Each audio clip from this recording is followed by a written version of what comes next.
Long before the famous Navajo code talkers of World War II, another group of Native Americans had already invented the same idea, and most people have never heard their names. It was 1918, near the end of World War I, and American forces were in trouble. German intelligence had tapped Allied phone lines, capturing messages and breaking codes almost as fast as they were sent. Runners carrying messages by hand were being captured or killed at alarming rates. On einem Anmarsch. Then an officer in the 36th Infantry Division noticed something. Soldiers in his unit were speaking a language the Germans couldn't understand, Choctaw. Colonel Alfred Bloor had a small group of Choctaw soldiers begin transmitting orders over the telephone in their native language, translated back into English on the other end.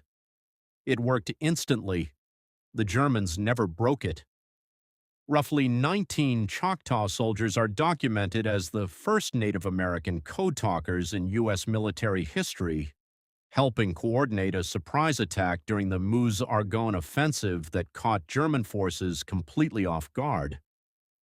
Comanche soldiers in the same era are also believed to have used their language the same way.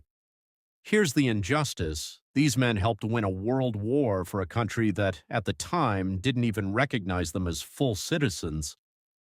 Native Americans weren't granted nationwide citizenship until 1924, 6 years after the war ended. 2 decades later, the Army remembered what had worked. In 1940, 17 Comanche men were recruited and trained to build a new code for World War II. 13 of them landed at Utah Beach on D-Day, June 6, 1944, maintaining communications through some of the war's fiercest battles, Cherbourg, the Hurtgen Forest, Bastogne. Their code was never broken either. For decades, their contributions went almost entirely unrecognized. It wasn't until 2008 that Congress passed a law honoring every Native American code talker from both world wars with a Congressional Gold Medal. These men didn't just fight for their country, they handed it a weapon no enemy could ever crack, their own language. If this story deserves to be known, like this video, share it, and comment the tribe or story you want us to cover next.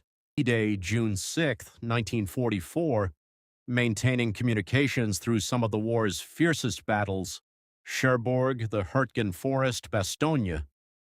Their code was never broken either. For decades, their contributions went almost entirely unrecognized. It wasn't until 2008 that Congress passed a law honoring every Native American code talker from both world wars with a Congressional Gold. Follow this page to help keep these heroes' names alive.